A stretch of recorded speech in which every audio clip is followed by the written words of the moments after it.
رہے گا ایکسیڈنٹ پرون zone. Maratha reservation کے متعلق سپریم کورٹ نے حال ہی میں ایک اہم فیصلہ دیتے ہوئے مراٹھا ریزرویشن کو منسوخ کرنے کا حکم دیا ہے، جس کی وجہ سے مہاراشٹر میں مراٹھا سماج میں شدید بے چینی پیدا ہو گئی تھی۔ عدالت کے اس فیصلے کے بعد آگے یہ لڑائی کیسے لڑی جائے گی، اس بارے میں حالات کا جائزہ لینے کے لیے مراٹھا سماج کی نمائندگی کرنے والے اہم رہنما سمبھاجی راجے نے ریاست کا دورہ شروع کیا ہے۔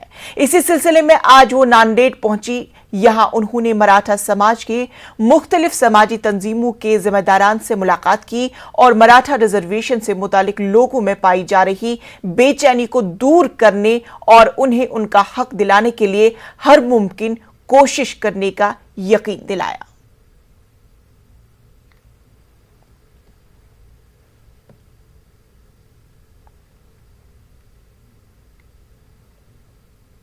برطانیہ میں آزاد ایغور ٹریبیونل